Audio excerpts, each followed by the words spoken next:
we will unite our global communities and return to the Tao. This incubator is about creating, supporting, and expanding aligned organizations and projects. It's about activation, initiation, and giving birth selflessly to something bigger than ourselves. This is an invitation for the soul family, the light leaders, the healers, the impact entrepreneurs, artists, and creatives. Join us and share your magic as we send ripples of love and possibility across the world. Spotlighten. Let's listen to Schmachtenberger. Because Schmachtenberger is the guy.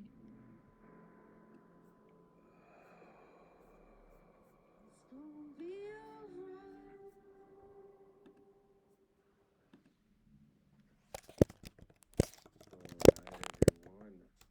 Welcome to the STOA. Today's session is called Emerging Projects in Public Sense Making with our friend Daniel Schmachtenberger. So Daniel reached out to me and wanted to do a session at the STOA to shine a spotlight on projects Good, Daniel, people he reaching thinks out. are doing good work in the domain of public sense making. So I was like, yeah, let's do it. And so we're here. And how today's going to work, I'm going to hand the keys to the STOA to Daniel in a moment, and he's going to interview 3 people for around 15 minutes. And then we'll share the project that they're working on, and then hopefully we'll have some time for Q&A before the session is over. And I think we're here for around 90 minutes. So if you have questions anytime, pop them in the chat, and I'll call on you. You can unmute yourself and ask them to Daniel or any of the 3 people he'll be interviewing. And yeah, and I'll be tagged in near back at the end to close the session. That being said, I'm going to hand the keys over to you, Daniel. Welcome back to the STOA, my friend.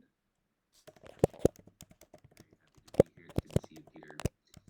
And I am happy to see everybody else. It's been a minute since being here at the STOA. Like Peter said, the aim of today is there's a few projects that I think are really good projects that I wanted to just be able to kind of introduce to the community for a few reasons. We've got 3 people joining us today. Jamie Joyce from the Society Library. We're going to talk first about what she's doing. And then speaker John Ash from Cognicism. And then I just got my view moved. I'm going to move it back so we can see everybody. Here we go. And then Brad DeGraff from NewNet. And their conversations I've had in the last few months, Jamie I've actually known longer than that, but there's projects I just think are really great projects, and I would like more people to know about them because I'd like the projects to succeed. But I also wanted the STOA as a community, and everybody's here, to get a sense of what does an individual who is thinking about these topics of the state of the world and how do we better collectively make sense of what is needed and go about doing it together. What can you do if you're a person who doesn't have a lot of capital support and you don't have institutional support? And I wanted to give examples of some people who just started doing amazing shit on their own, and it's actually turning into or has turned into real projects because it's inspiring, and they're very different in type in ways that draw on their own unique backgrounds. So without further ado, I'd love to dive in. I would like to know, we've got 3 because that's what we have time to do here, and these were 3 great ones to start. There are definitely more people in the STOA and adjacent community working on pretty exceptional projects, and maybe we'll get an opportunity to highlight those in the future. I think there might even be some people in this audience today running some of them, so I might mention names briefly at the end when we do Q&A. So dive in for basically these short 15 to 20 minute overviews of each. And again, they can't begin to cover what they're doing well in 15 to 20 minutes because they're actually thoughtful, deep, nuanced, big projects. So they get to cover maybe a main thread. And I hope that's enough for you to just get like a taste to see what you're interested to follow up more with. And then there's opportunity for that to occur.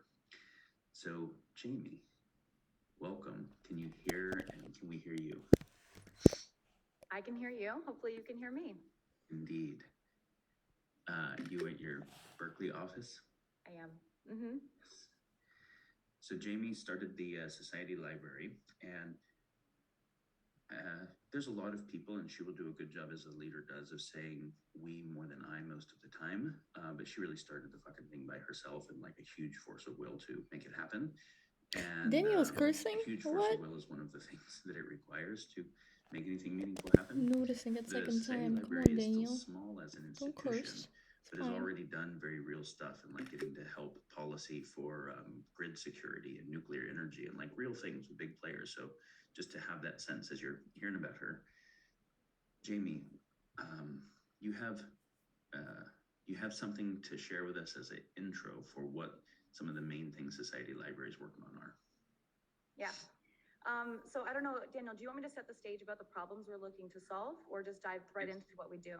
Set the stage in like 45 seconds of the problem you're trying to solve, because I think each of you are trying to solve them from a slightly different angle. So the way you set it is context setting.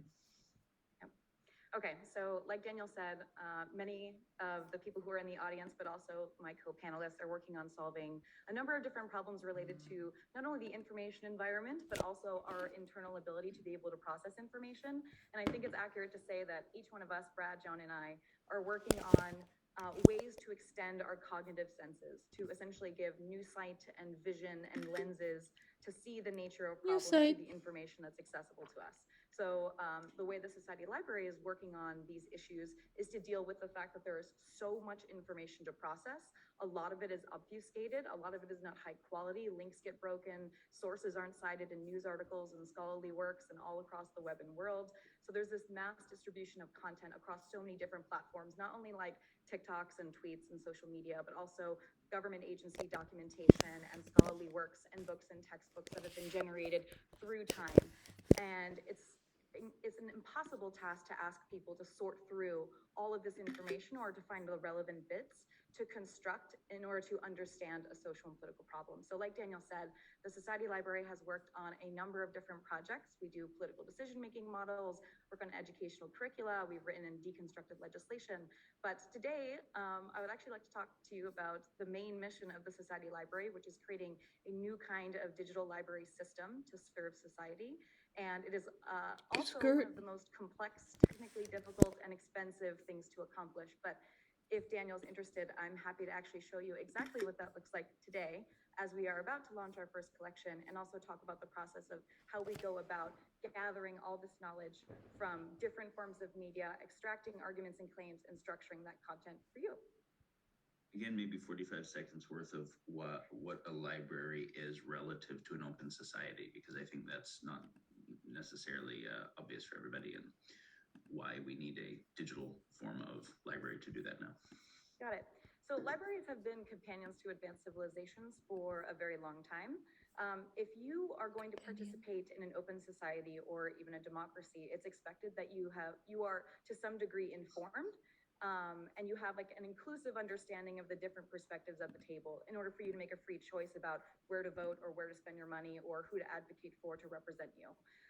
But if information is just completely out of reach because you're not in the areas of the web and world where that information is, it's going to just constrict and confine your ability to make informed decisions. So a lot of information and the way that we interact with it can either build walls where there are none in our minds, or also open doors where we think they are, but they don't actually exist. So it's really important that we start developing the lenses, the tools, the techniques to start interacting with information a little bit more rationally so we can make more informed, inclusive, and less biased decisions. Yeah, so please take us in, but just if, I think a lot of people here saw some of the war on sense-making stuff. This aspect of the Society Library is trying to create an institution to solve a lot of that. It says, hey, you as a person might have a hard time if somebody on the right, backed with the RNC support or a media institution support, or the left of the institution behind it, says something and they configure statistics in a particular way and Lakoff frame them in a particular way, really being able to ascertain that, then you see hugely disagreeing views, and mostly all you get to do is decide cams or decide to be a non-actor. Is there a way to actually parse all of that, remove the Lakoff framing, find the facts, see what's omitted, and be able to inform the public with something that doesn't have vested interests? Obviously, we don't trust our institutions that much now, and we had made some institutions that tried to do this, but there's a need to be able to rebuild them that can process all of the content that is here and that has more oversight into how they came to that, so that people can actually trust what is the process. So that's really fundamentally what the Society Library is trying to do, without which something like democracy or open society just isn't a thing. Thank you, Daniel. So one of the, as I mentioned, we are now getting to the point where we're releasing a library collection. We've worked on many different things, but these collections, this research that is demanded of us is incredibly extensive. So I'm actually going to show you the database and talk a little bit about what it looks like in terms of breadth and depth of what it means to go about collecting knowledge to make sense of something. And so just again, another overview. In creating our library collections, what the Society Library does is extract arguments, claims, and evidence from over 12 forms of media in order to build databases that articulate the reasoning, and not just logical and fact-based reasoning, but inclusive of representing people's opinions also. We are modeling the reasoning from all points of view on complex social and political issues. So we worked on climate change, COVID, a number of big national and international issues. We've never released these because they've never met a level of comprehensiveness like the collection I'm about to show you now, which is a state level issue having to do with a nuclear reactor in California, the last remaining one. And this is the state and to some degree national debate about whether or not it should remain open. So I'm going to share my screen. And then also obviously recommend going and checking out our website to see what content does exist on our other topics. So this is a database, everyone. This is not our front end. I will show you our front end shortly, and we have a variety of different front ends. But I'm going to walk you through just like the level of depth we're talking about. So here we have a question. What should happen to this Diablo Canyon nuclear power This shouldn't plant? be The last on remaining your nuclear power plant page. in California. Based on us scraping, I think we have Also, over why? 4,000 references from which we've derived over 4,000 arguments in this particular database. So we've taken this from TikToks and interacting with the NRC and confirming facts with them, pieces of legislation, television clips, books, documentaries, YouTube videos. We've just went through and collected a bunch of multimedia relevant knowledge about this particular issue and extracted the arguments. And what we found was there's about 9 different positions that people take on this issue. So it's not just should it remain open or closed, but open or closed with certain conditions. As we unpack position 1, we see there's a number of different categories of types of arguments that people are expressing. So just to open up economic alone, you can see there's a lot of economic arguments here. And these are like, we're not splitting hairs. These are very high level arguments that are being made that only if you desire to unpack them, we can start splitting hairs. And I'm kind of going to zoom through it. I don't think we have time to like read through so you can see. But give an example of a couple arguments in a couple sections just so people get a sense, because so often the issue makes it to the news that people see polarized around a single part of it. So they get left or right. They don't get 9 different views, and those 9 different views don't have thousands of competing sub elements. And I think it's important to just get a little sense of that. Sure. Okay. So backtracking a little bit, I actually think I can read some of these, and then I can also zoom out and kind of show the complexity if that's I think the zoom out would be a little bit better. And luckily I prepared for that. So this is position 1, highest level arguments. And when we talk about high level arguments, we're talking about things as vague as market forces, financial incentives, and policy decisions have made the Diablo Canyon nuclear power plant redundant, non-competitive, and undesirable. That's very high level. That's vague. There's a lot of information packed into that. So like our specific ontology of deliberation starts with questions, then we have positions, and then we've got the categories, economic, environmental, safety, and then we start breaking it down into like the gist of the arguments in each one of these. So if we back up, just position 1, this is all of the very high level, vague, compound economic arguments. These ones, I believe, are the environmental ones. These ones are the safety and well-being arguments. These ones are the energy-related arguments. These ones are the ethical and education-related arguments, like public sense-making issues. And these are all the political arguments. So really what the Society Library is working on is how do we enable not only a conceptualization of the complexity of these issues, but make it so that people actually have the opportunity to interface and interact with it if they choose. They can either comprehend, wow, this is amazingly complex. I had no idea that we were beyond this polarization and this debate was so nuanced, but beyond just giving you that like Google Maps, like Google Earth view, actually also having the street level view as well. And this is more along the lines of the street level view, which is this pathway I was taking you down before. So we're talking about market forces. We're going to break it down specifically to consumer demand. And then here we have a multi-premise argument that breaks down an assessment of the economic, the supply and demand that would render Diablo Canyon not competitive. And then each one of the premises in this particular piece is also something that can be debated further. And what's cool about the Society Libraries work is that like we go a little bit beyond pro and con. It's not just true, not true. We are modeled and reflecting the language and dialogue of society. So there's some more nuance to the pro and con argumentation that some people, when they're doing argument mapping, deploy. We've got like, I think 15 different relationships between claims. So yeah, it's a little bit more complex, but anyway, this is kind of like the street level view of you really being able to get down into the details of what people are arguing paper by paper, and claim by claim derived from paper by paper, argumentation about the methodology, all these different things. And each one of these nodes actually contains a lot of knowledge. Now, this is not the thing that we normally show people. We're going to make the database traversable like this. That's completely fine. But the question we've been asked is, how do you make an entire database worth of knowledge something that people actually want to see? So we started from kind of, I don't know if it's first principles, but we just started thinking about, well, what is the most familiar format in which people experience knowledge? And we came up with the piece of paper. So you're looking at this piece of paper here, and this piece of paper actually contains all of the knowledge of that very complex database, but it's an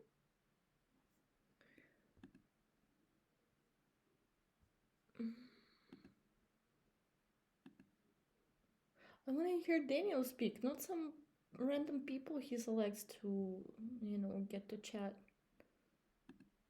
Also, I want to meet Ellie. Anyone can introduce me to Ellie?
I was supposed to have a meeting 20 minutes ago. That's why I'm randomly walking with you in different places, because the meeting was actually on another time, so scheduled and already passed.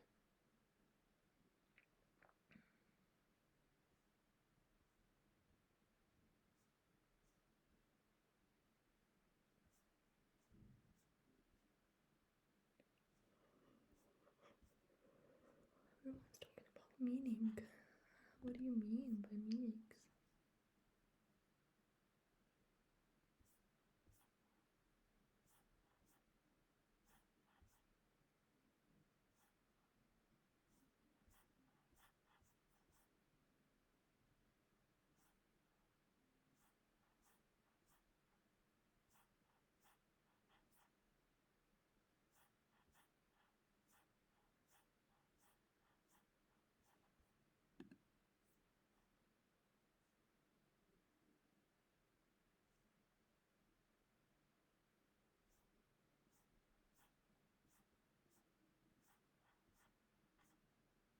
I love the non-Web3 people for a change.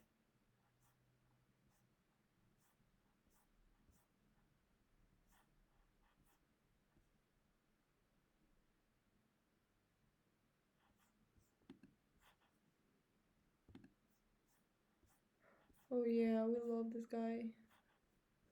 Meyer. Well, I haven't been reading him for a while, but I've been reading him a lot in like 2014, 15 or something, 16.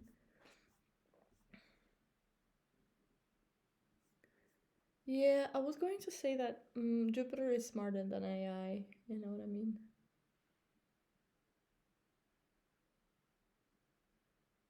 Yeah, right, right. This is a good point. Or get a cat.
Oh, Meyer, how are you doing?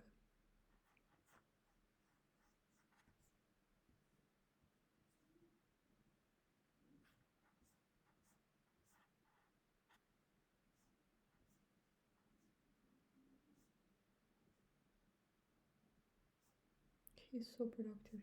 He really does produces a lot.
Well, the future is not like the present, so we're gonna be fine.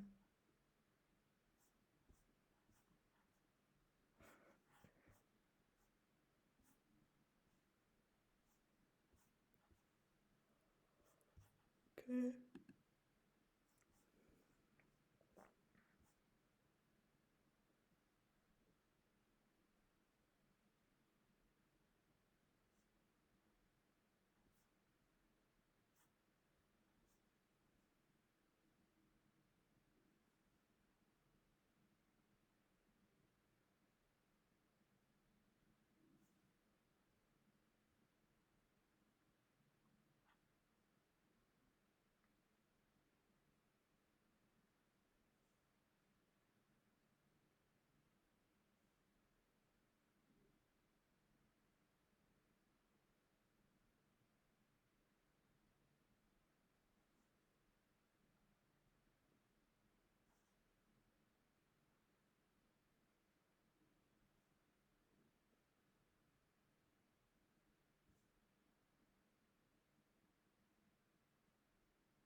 Oh my god.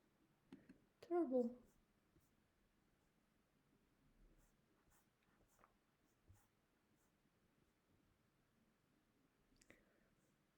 I'll just put something up. Help a stranger out.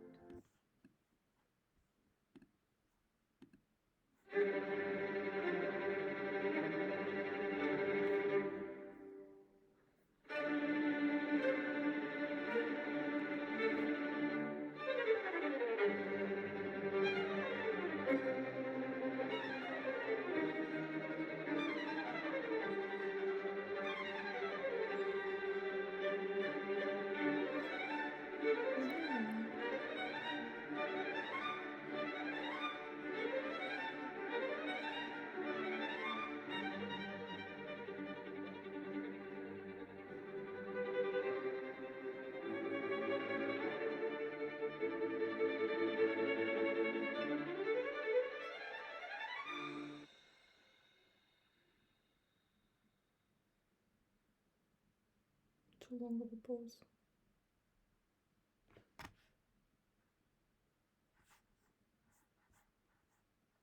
In the world between worlds, all we have is the void. To some, the void might feel personal and close. It's the stuff of sleepless nights I'm gonna go and make ghosts some from the food with past you. that keep haunting us. The looming presence of anxiety, depression, and addiction. Others, when they look into the void, see the suffering of the world. Climate collapse, social injustice, inequality, and oppression. The loss of virtue and wisdom from the past, or existential risks and stagnation. Like a strange monster with many names and many faces, the void shifts from person to person, taking the shape of that which we fear most. To me, despite the darkness, I still sense light on the other side. A question kept coming up. If life can sometimes be so amazing, so bright, and if most of us are actually pro-social and would like to see a world where everyone thrives, then why is it that we've ended up here? And so, I made it my mission to look deep into the void. What does the void hide? What lies on the other side? And what I found was really surprising, because at the other side of the void, there isn't death or darkness. There wasn't some ugly secret about the true nature of humanity that we try to bury down, a scary truth that no one dares speak about. Instead, what I found was the opposite. The void isn't even dark. It's actually colorful, bright, and full of life, and it's only that it turns dark when we disconnect from that essence of life.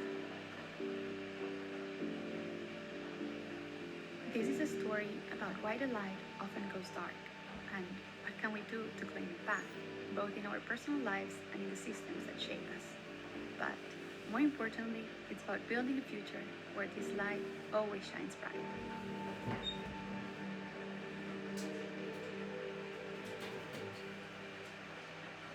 Now, this might still feel very abstract, so I want to start with a little exercise to help us get in touch with that light. Okay, so if you feel comfortable, you can close your eyes, and I'm going to ask you to think back to one of the most meaningful moments that you've had in your life. Did you hear everything? Try to really tune in into the feelings of how you felt at the time. What were you paying attention to? Which sort of way of living felt yourself? What was it that made this moment so special? Try to go really deep into this feeling. And once you have it, we're gonna do this again. Now, try to think back to one of the most meaningful moments that you've experienced in this past year. Try to really tune in into the feelings of how you felt at the time. What were you paying attention to? What was it that made this moment so special and beautiful? Which way of living felt possible? Which new world felt? Try to go really deep into that feeling, and once you have it, we will do this one more time. Now, let's think back to one of the most meaningful moments that you experienced in the past week. It doesn't need to be an especially happy moment. It can even be a hard or even challenging experience that you've had. Sometimes we take a lot of meaning from difficult experiences. But whatever you choose, try to go really deep into that feeling and try to tune in into what was it that made this feeling feel so special. What made it be so meaningful, so relevant? Try to go really deep into the feeling, and once you have it, you can open up your eyes again. Now, these moments might have been very different from each other, but what they have in common is that they were attuned to a way of living that feels deeply relevant to us. They tap into a very fundamental source of life that is what I like to call the sacred. Now, under my definition, the sacred is not a static characteristic that some things represent because an authority sets it, but rather the underlying quality that all these feelings have in common. It's the quality of connectedness and relevance, beauty and meaning. But that quality can manifest in many different ways. Sometimes in the feeling of fulfillment and empowerment that we get after accomplishing a great challenge. Other times in the ordinary joys of life, after a good night with our squad, admiring a well-placed ray of light, or when we just simply listen to the right song at the right time and we feel grateful of being alive. We might feel it when we marvel at the infinite beauty and wisdom of life, no matter whether for us it shows up in nature, in art, or in the traditions of our past. We may feel it in the feeling of solidarity that we get when we help a stranger out, or when we devote ourselves to a common cause. Other times, when we're pushing for the boundaries of what humanity is capable of, whether it's by expanding the frontier of knowledge or by reaching for the stars. We can find it in our sweetest, purest essence, like in the love that a mother has for her children. But other times, it manifests in a darker, spicier way, like when you let yourself go wild in a dark techno night. These different manifestations of the sacred are what we call values, or sources of meaning. To me, they represent the compass of consciousness orienting us towards what's important, the universe of meaning expressed in all its creativity and range. Now, if we were to think about what constitutes a good life, this would be, in many ways, a life that is truly aligned with our sources of meaning. And by this, I don't just mean it in this purely hedonistic fake happiness sort of way, but in a way that still challenges us and makes us grow into the person that we truly want to become.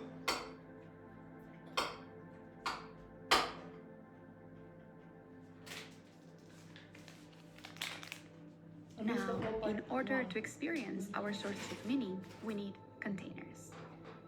Containers are the vehicle, meaning the space, the group, the practice, the object, the story, through which we express and practice a value. For example, the value of togetherness, that feeling of being part of a group with whom I share common values and feel supported by. We can find it in the army, or in a football club, or in a protest, a local political party, or in a rave. And the value of transcendence, that feeling of being deeply connected to a reality much bigger than yourself, can be found in a traditional setting of a church, or you might find it in nature, in deep meditation, through tantric sex, or with the right combination of drugs. Now, containers are great because they allow us to experience a source of meaning in many different forms and shapes. We need containers to navigate through life. However, with containers comes a problem. We tend to over-identify with the container and lose the meaning. For example, all religions start out by having important insights into the source of the sacred. Insights that later get codified into a set of precepts or social norms that are meant to help you live in connection to that sacredness. And at smaller scales, it's very easy for religions to maintain a clear and direct connection to those original insights. However, as they grow and time passes, it's very easy for these values to get obscured by the doctrine, and the interpretation of the doctrine, and the interpretation of the interpretation of the doctrine, which leads to all forms of institutional decay and social dysfunction that has very little to do with the sources of meaning that the religion was initially based on. And you'd be forgiven to think that that's just the natural workings of religion, with dogma and fanaticism baked into it by design. But no, the exact same thing happens with all ideologies. Let's analyze what happened with our dominant ideology, liberalism, or more broadly, what went wrong with modernity. Liberalism started out as a reaction to religious dogma. Men don't need strong moral stories to tell them how they ought to live. They are rational individuals who know themselves what is actually best for them, so they should be free to pursue happiness on their own terms. And at the time, these mostly meant being able to own and work on your own land, read whichever books you want to read from the public library, say whatever you want in the public square, and finally come together and vote. This was the first era of liberalism that revolved mainly around what we call household goals. And as the Industrial Revolution kept paying off, those household goals grew to include not only farm work, but also being able to acquire all these new functional appliances that you needed in order to participate in modern society. But later, things took another turn. At some point, marketers realized that you could sell people more stuff if you didn't cater to a direct need that they have, but rather a way to express who you truly are. And with this, another form of liberalism came up. One in which being free to pursue happiness on your own terms didn't just mean living by your goals, but being able to self-express yourself through your consumption choices. And since people have many different tastes, we have to cater to all of them with different variations of the same products. This is what we call long-tailed reference liberalism, and is what gave us shopping malls, brands, and lifestyle consumerism with well-defined consumer niches. But then, with the rise of the internet and social media, things took another, even darker turn. Here, satisfying people's tastes or preferences didn't just mean hooking up people with the right product or brand. Instead, since every action that you take online can be analyzed in extreme detail by powerful algorithms, your preferences can now be derived not just from the things you buy, but from whatever you click on, view, and like. So, if you look at this instant model for 0.4 seconds more, point taken, now your feed will be forever full of them. Ended up in a weird porn category, then get ready for an algorithmically induced perversion journey. And if clickbait incendiary content is what drives most engagement, well, who are we to silence the digital public square? And this is how the initial ideas that liberalism wanted to promote, letting people pursue happiness on their own terms so that they can flourish in their own unique way, have integrated into a very different thing. A world full of consumerism, polarization, and addiction. And if you couple these with exponential tech that works 24/7 to pump out those trends, well, the story tells itself. Now, what is going on? Why is it that meaning degrades so much with time and scale? I believe it's because of a process of distortion that makes meaning get lost containers. The reason for this is that it's very hard for us to properly articulate, measure, and keep track of meaning.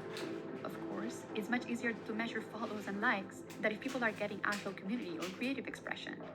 It's much easier to assess whether someone shows up for church and says they're a Christian, rather than if they're actually living in alignment with the love of Christ. This lack of articulacy is what makes meaning so hard to defend against perverse incentives, and the reason why we often end up creating systems that optimize for the wrong thing. Systems that mistake the quality of sacredness for the container itself. It's also the reason why the world today feels so full of bullshit, because with each new layer of over-identification with containers, we lose signal and truth to empty ritual and performance. We end up with systems where education is confused with credentials, self-improvement with checking boxes in an app, and establishing real relationships with follows, swipes, and likes. Systems that leave everyone dissatisfied. And it's this process of the distortion of meaning that makes the void gradually dim its light.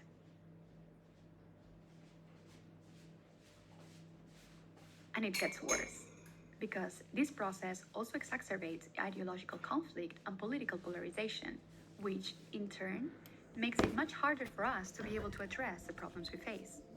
For example, let's look at these two groups of people.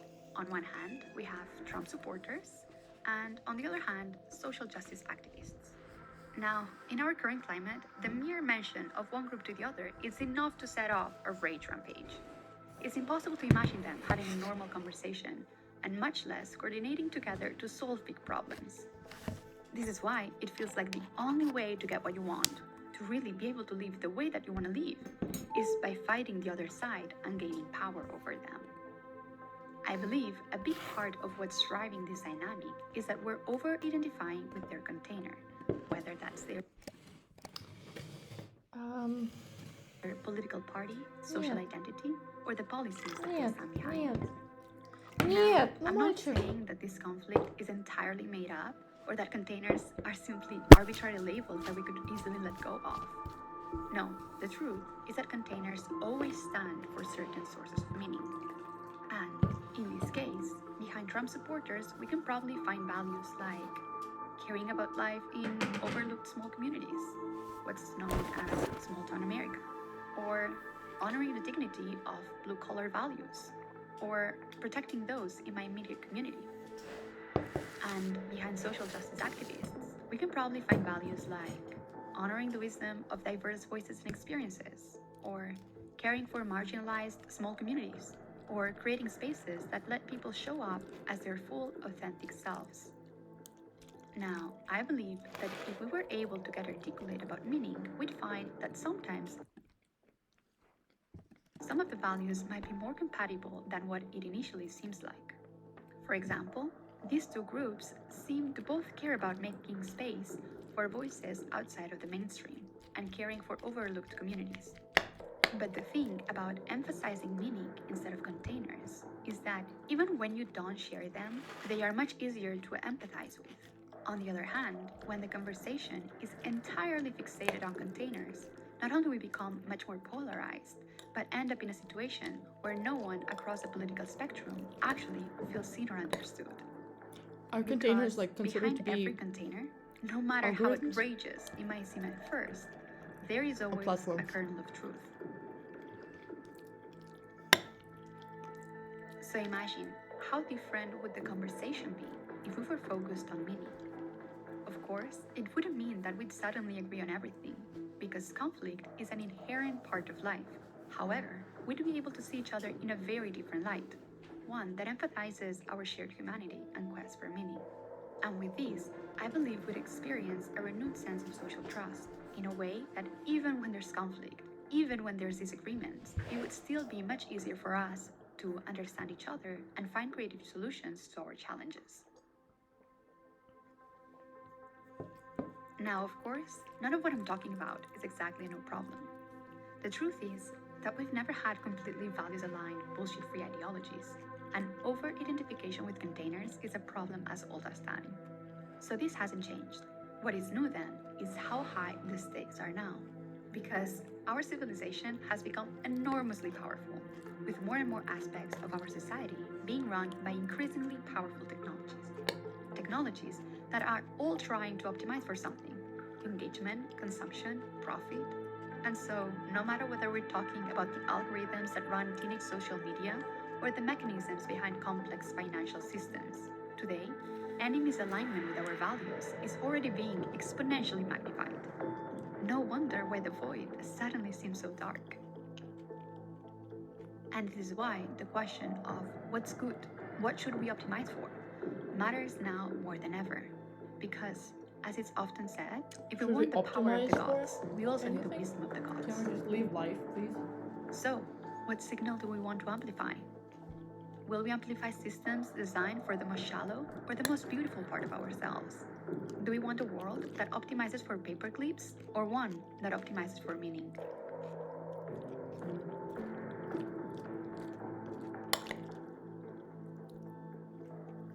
The void might feel scary, but it's a very fertile place to be, because when things are dark, it means that they've already been gray for a long time. And sometimes it's only when we're directly confronted with the darkness that we get the courage to reconnect with the sacred. And to aid us in this process, we created a special tool, a torch to guide us in the darkness. This tool is nothing short of a superpower, at least as far as human skills go. It's like a very powerful and very sophisticated bullshit detector. Like some sort of special glasses that, if you put them on, they allow you to see straight through the fog of the void. What this power does is that it grants us the capacity to put into words the essence of the sacred.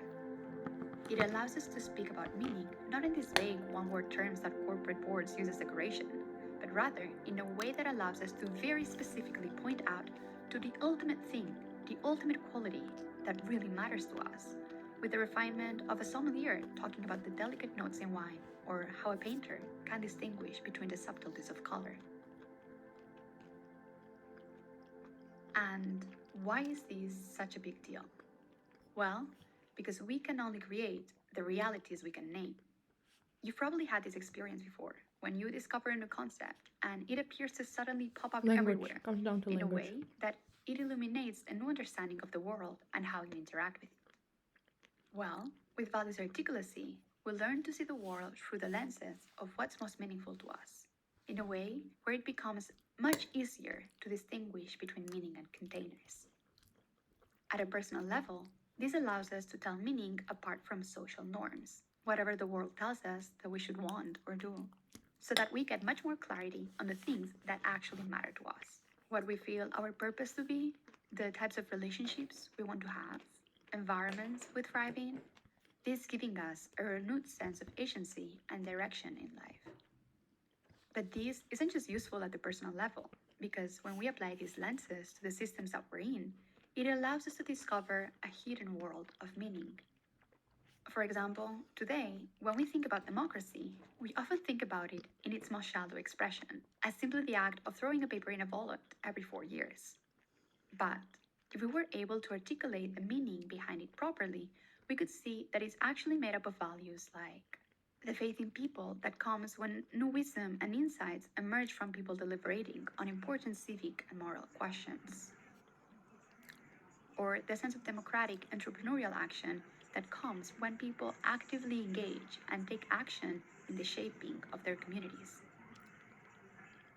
Or perhaps it's the inverse elitism that comes from the respect for the local knowledge of brown communities and the careful awareness of the limits of the perspective of leaders and the dangers of elite isolation. So imagine, how would our understanding and practice of democracy change if instead of measuring how many people turn up to vote, we were measuring for those other values instead? Or how would our world change if this capacity to be articulate about meaning was as widespread as the capacity we have to think about our goals and preferences? Not only this, imagine if it was common sense to understand humans in those terms, as people who have sources of meaning that they want to live by, rather than soulless automatons that need to be manipulated for incentives in order to get things done.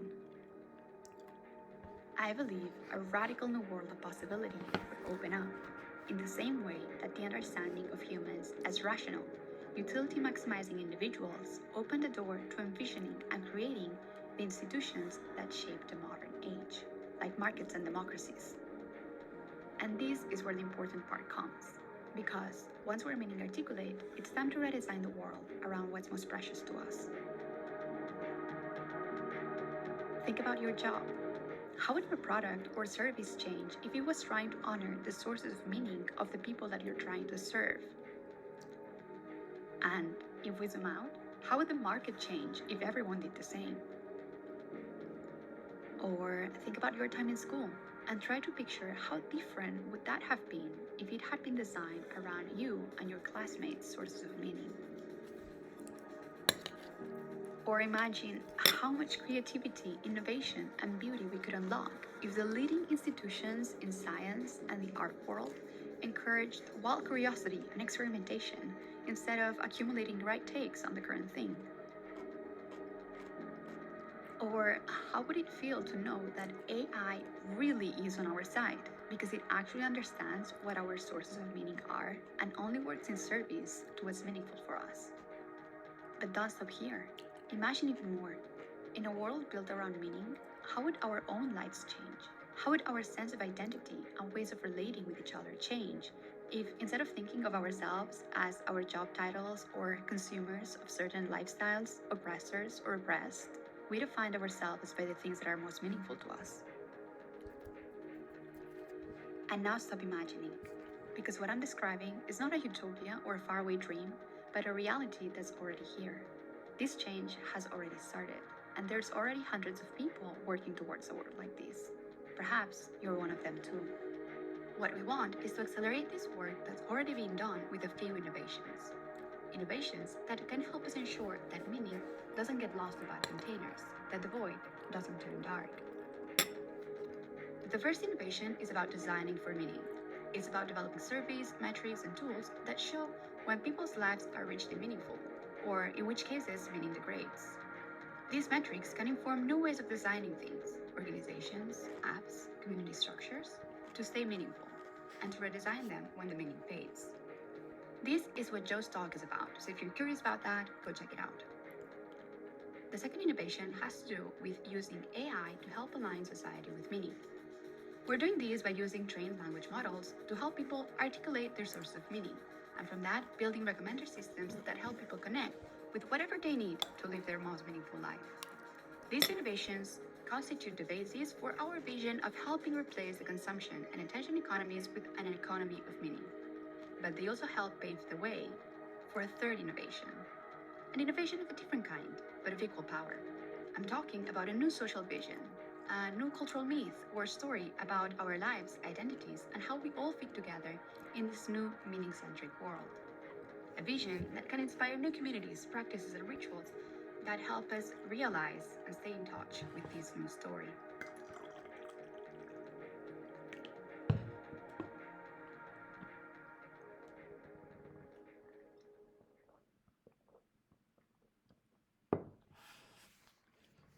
But ours is a very different movement than most of the ones we've been used to. Why? Well, because most movements today are what I call death cults. Movements that are driven by the fear of the void rather than revealing the beauty behind it. You can see this in their message, which is always something like this. Like, why are we doing this? Why are we doing this non-stop? You see, no matter whether it's climate change, social injustice, tech hijacking our mind, or AI risk, we've normalized that the enlightened thing to do is to spread fear and guilt. Hey, I get it. I'm by no means oblivious to the problems facing the world. But here's the thing. While it's true that some of this is needed in order to see what's gone wrong, this endless stream of criticism and fear-mongering is simply not the energy or the messaging that works in order to construct towards something good. Because if we're only focused on solving problems, but don't have a beautiful vision of a future that's worth fighting for, we might win battles, but we'll still lose the war. But also, because here's the thing, if your movement is built on this, well, then no wonder that this is what it's doing to your people. Again, why is it that we've normalized that most of the movements trying to change the world and do good are actually breaking such earnest, well-hearted, and often young people? Is this really the place from which we want to build the future? And finally, the aesthetics. Oh God, the aesthetics. This is a very sad trend that is actually not just in movement building, it's everywhere. And you could think that this aesthetic tragedy is simply because people have bad taste or because we have lost the capacity for aesthetic appreciation. But no, don't let yourself be fooled. This is because we've been mediocrity peeled by utilitarianism. Because when your philosophy is driven by suffering, the fear of the void, you disconnect yourself from the fact that beauty and goodness are not in opposition, but rather they are two sides of the same coin, the source of our moral intuitions that orient us towards what's good. But if you disconnect from that fundamental truth, you'll end up creating a world of fake, shallow beauty and sterile, lifeless utility. And this is how we've ended up like this. Now, I want to change this. I really, really want to change this. And not only because this is not the right way to build a better future, but also because we deserve better. Because if you can't build a beautiful movement, you can't build a beautiful world.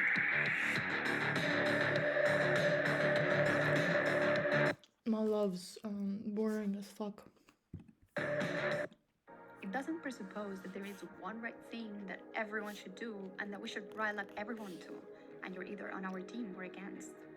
Meaning, being so diverse is a beautiful thing. It's what makes our world so vibrant and so rich. But this doesn't mean being relativistic or nihilistic. It's not about anything goes or doing whatever the fuck we want. No, beauty and goodness are real. Meaning is real and very much worth pursuing. It's just that it takes a little bit more effort, a little bit more reflection to figure out exactly what these mean to you instead of simply accepting other people's definitions. But there's another reason for why I like this principle so much. And it's because the thing that it puts at the center is not some sort of abstract, distant ideal, but rather the magical quality that all these beautiful moments and experiences have in common. Because this is something that we've all felt, even if it's only once.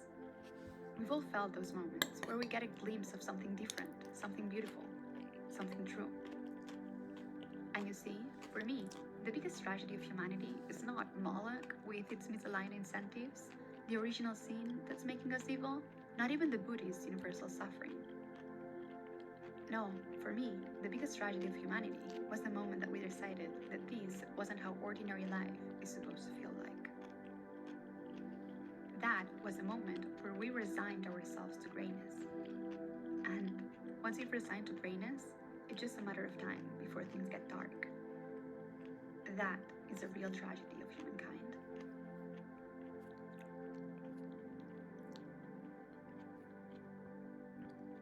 So, what if we didn't? What if we refused to accept defeat? How different would the world be? How different would we feel? Because you see, before, I made fun of how all the gloom and doom was breaking people, but the truth is that we're all living under this, in some form or another. Most of the times without even being fully aware of it, precisely because we've resigned to living in a way that isn't really aligned with what's most meaningful to us. So, what if we made our duty to truly recapture the spark that lights people up, to help people connect and bring to the world that which makes them feel most alive? I believe not only we'd have very different people, but also a very different world. And now that we have the message, can we build a container that feels as beautiful and full of life as the vision that we're trying to spread? One where we understand aesthetics not just as a marketing tool, but as the ways in which we can experience, in a deeply embodied and intuitive way, all the different colors and textures of the sacred. Because the truth is that, even with meaning articulacy, words can only take you so far. Just think about the feeling of transcendence and reverence that one might feel in a church or temple, or the feeling of empowerment and freedom that Lady Liberty inspires. So, what is the art that will help us make real the full vibrancy of our vision? Can we spread these ideas with videos that have the sensibility of our favorite films? Events with the electricity of the best concerts? Can we revive the art of ritual and put in service to our vision? Can everything we do be understood Rituals? not just as strategy, but also an artistic gift to the world? Because if other nations aren't doing this, it's not because it's impossible, but because no one cares enough about it. But I do. I care a lot. So this is the movement that we want to build. A movement that is driven by a love for life rather than a fear of death. And I Look, know that it's not a given the movement, current it's world like a situation, conscious this might feel life like a big style. ask. Please, But loves, I don't believe overcomplicate that it. Like, hope don't is waste not my when it freaking feels time. easiest, but when we need it most. God.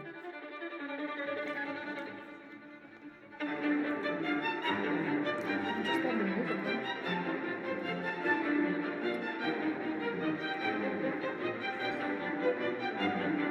Again.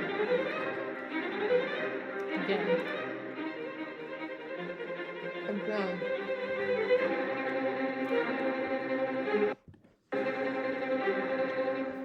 But then the website is so poor.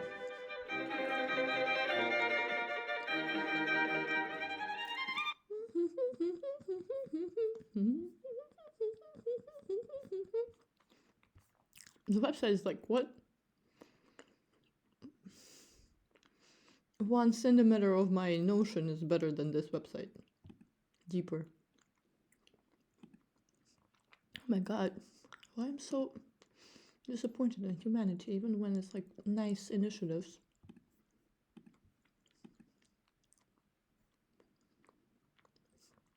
Yo, who watches it like right away? Please, share your identity with me. Aim of today.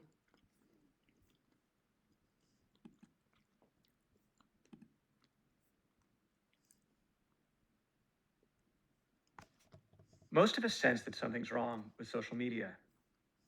Sense? Many people also say that something's wrong with politics, with public education, with higher education, with liberalism, with capitalism. People come at these problems from different directions.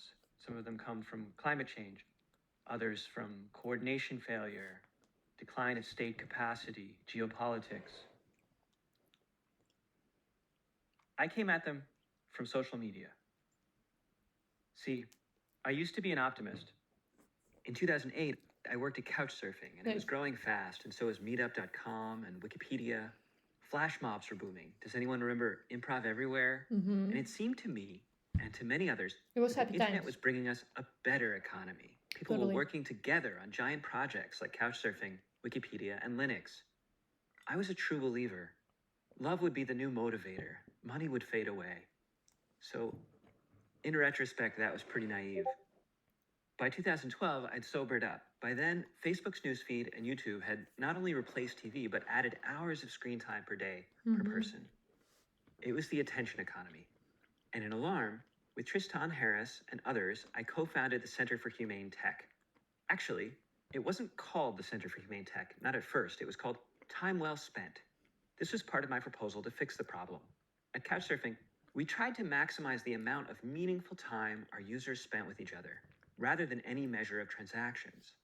And Tristan and I thought that if more people did this, if they maximized time well spent instead of time spent, that might fix social media.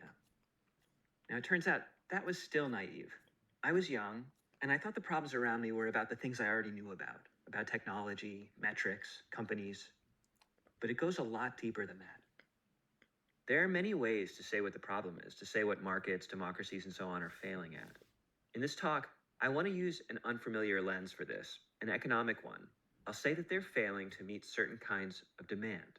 They're failing to give people what they want. I'm going to use this lens because it shows there are solutions. But first, what do I mean that markets and democracies aren't giving people what they want? Well, one thing I've realized is modern society is better at giving people individual experiences than collective ones. Now, people do want collective things. They want belonging, connection, community, love. They want adventures together. But if you look at long-term trends, we get less of these year by year. In most developed countries, people used to hang out on the porch with their neighbors or in pubs, and then they started watching TV as a family, and then they switched to multiple TVs, one in each room, and finally TVs got upgraded to smartphones, each person staring at their own rectangle of glass. Over the same period, church communities got replaced by individualized yoga classes, and dating and friend groups got replaced by swipe-based apps and porn. I mean, sure, some apps and websites might be good for community for a moment. I guess Couchsurfing was one. If you work on one of those, like I did, you might feel you're changing the trend. But zoom out again and, no, sorry, trend's still there. And there's more. Modern society can address a wide range of tastes in food, taste in clothing. There are giant marketplaces like Amazon, the app stores, something for everyone. Or so it seems. They do address a wide range of tastes, but a person isn't only made of tastes. I want to claim here that there's a kind of difference between people that these marketplaces don't serve. Everyone has different sources of meaning. You may find it meaningful to be wildly creative. She may find it meaningful to be quietly contemplative. Just about everyone finds it meaningful to love and be loved deeply. But somehow, even the everything store can't connect us with our sources of meaning. Now, I think this inability to meet demand for togetherness and demand for meaning, explains a lot of the current predicament. Togetherness isn't just for kumbaya singing hippies. When we don't get our collective needs met, there's a breakdown in politics and social trust. The basic cycles of love and dating break down. Schools become bureaucratic and cutthroat. We need our togetherness. And we need meaning too. As I'll show, meaning is part of what keeps institutions like science and democracy working, and keeps them from succumbing to perverse incentives. For society to function, we need social networks to be meaningful for investigation and vulnerability. Maybe we don't need We need social research networks, my labs to loves. be We don't meaningful need for deep social work. networks. We need meaning to keep things working. So, in chapter 1, I'll try to say why it is that modern society gets us many things, but not togetherness and not meaning. I think it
for you, loves. It's not for me. You.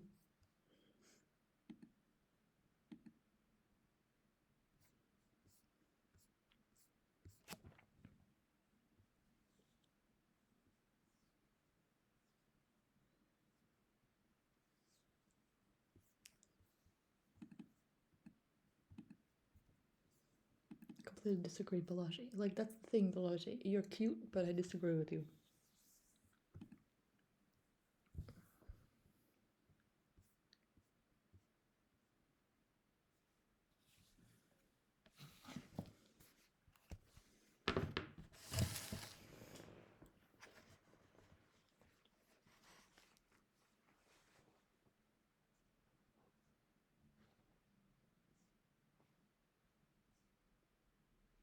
Digital linked. Completely disagree.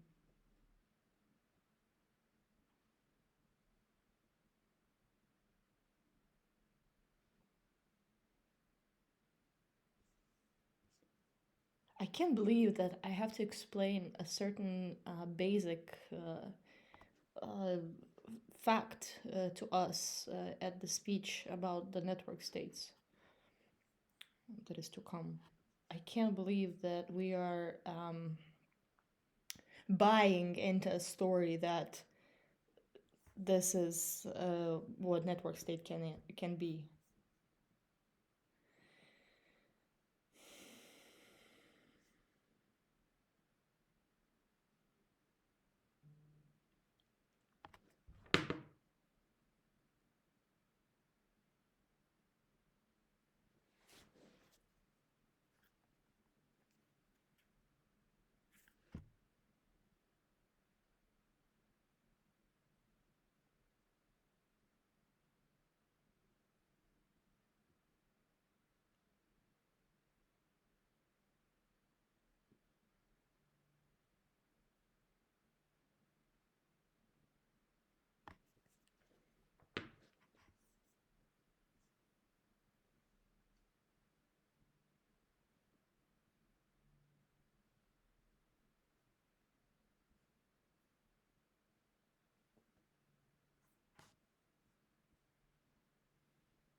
This is what we're going to work on, not the connection with people in different places, but the connection with people at the location that you live in. Or living at the location where you can connect with people to start with.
Metas loves everywhere we go.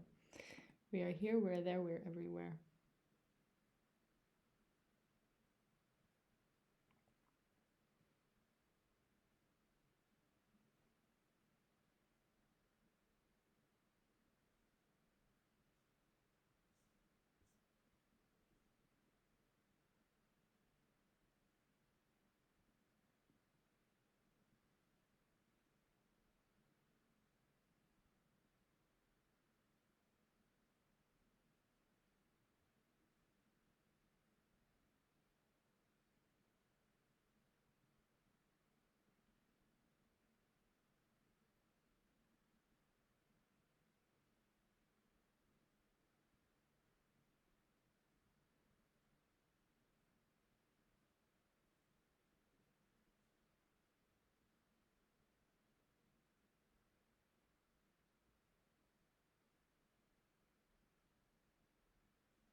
Cyberocracy.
I don't know what's going on with me, but I cannot quite intake fully these kind of articles. I don't know if it's my attention span or it's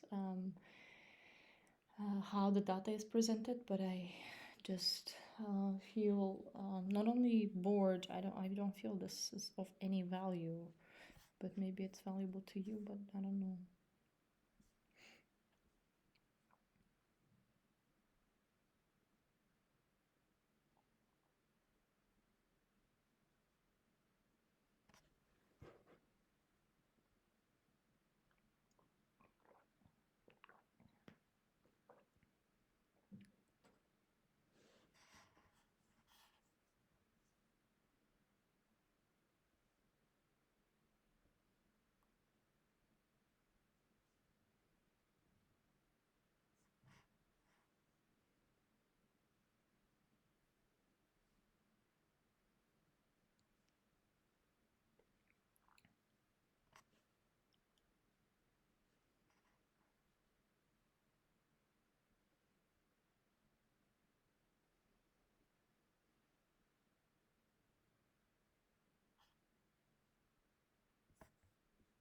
It's much better written.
What if your phone is not charged? Love, please.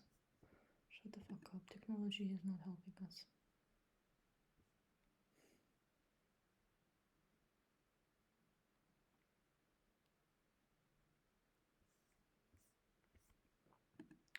Boys playing computer games. Why we live in this reality.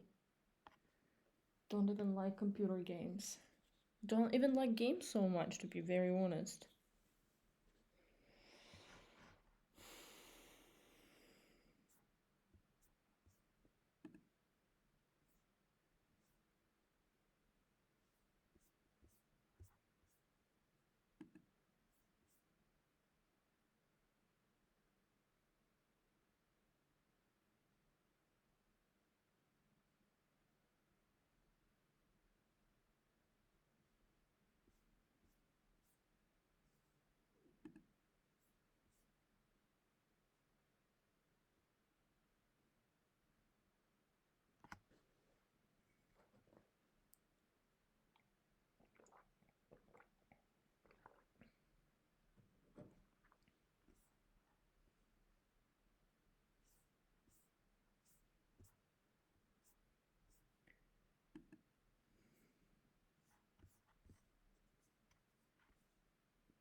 This is very terrifying.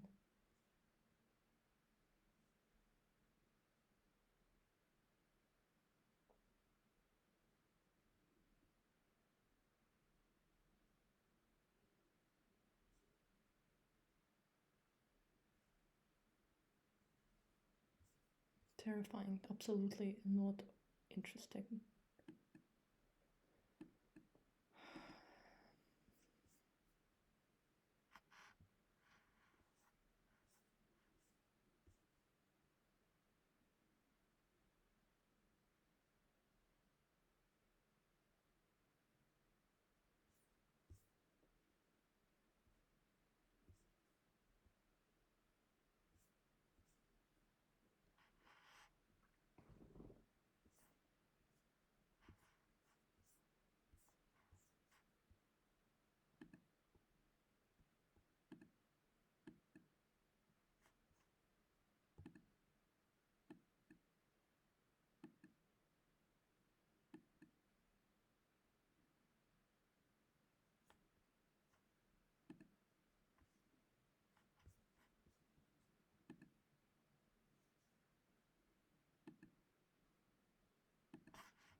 I used to work with Ksenia Schneider.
Butterfly.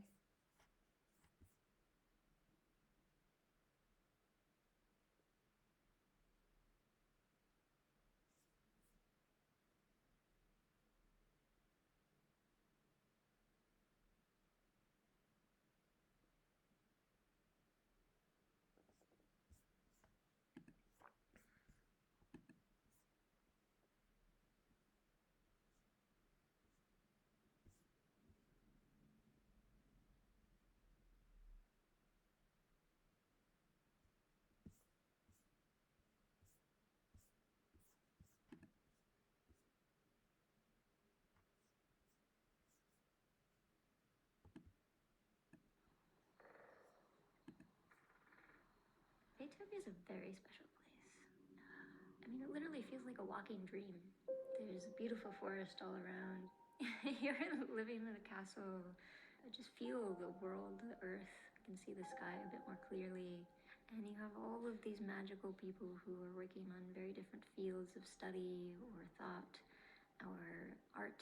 And having that here seems to satisfy all parts of myself. This has always been a dream of mine, but it really became real when I started having other people than myself projecting into how we could make the space better and engaging and staying for more than a week. That's when I realized that we could build the future of the Chateau du Fay collectively.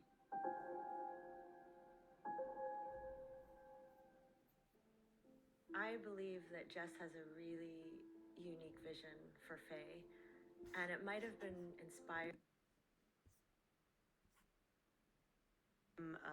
your normal daily life, you know, connect with nature, connect with the arts, connect with yourself, connect with others. Maybe the word is reconnect, actually. And sometimes that can leave you feeling like quite empty. But I think here, everyone is like that. And like the result of so much kindness, spontaneity, thoughtfulness, generosity is just delightful. Architecturally, but we all seem to congregate in just a couple rooms, which is the kitchen or in front of the fire. We eat dinner together almost every night. We exercise together. And then we have smaller group things. It's like a retreat where you get to work on yourself through helping other people who are really smart and that you want to know more. In my normal environment, there are sides of my personality that I have to tone down to be socially acceptable. And I feel that at Faye, there's like lots of sides of my personality that I have to turn all the way up to be able to exist in relationship to all these crazy characters that populate the Faye world. So we're here for different lengths of time. So every few weeks. Differences has added diversity and richness to the communal experience.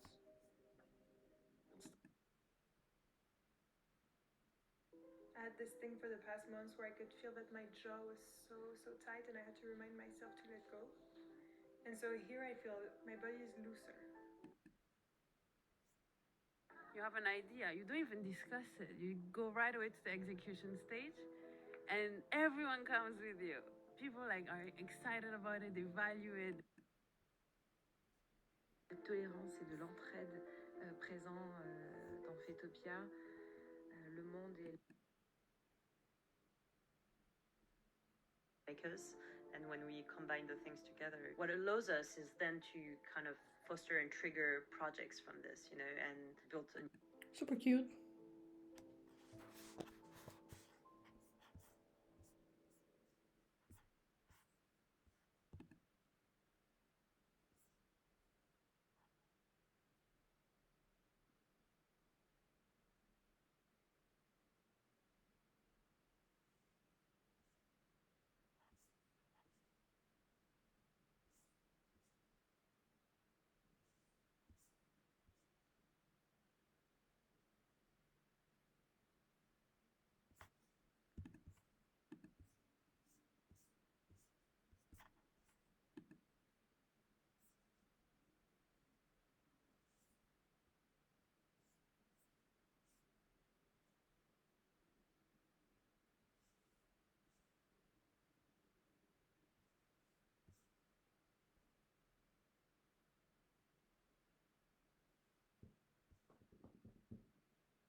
Jurgis is here. Amazing.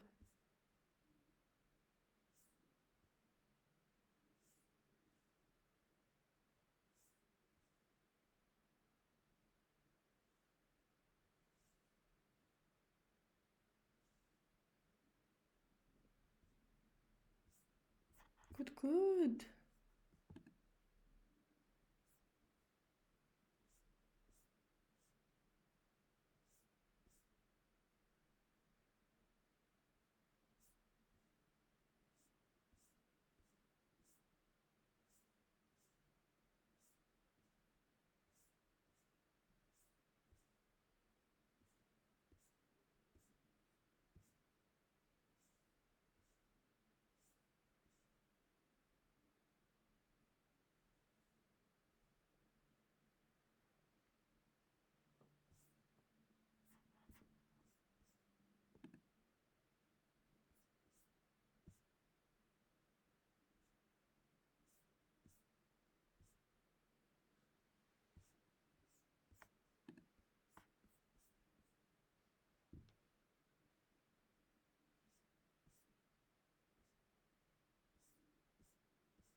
The best thing about this is that they don't have the socials here listed. I really appreciate it.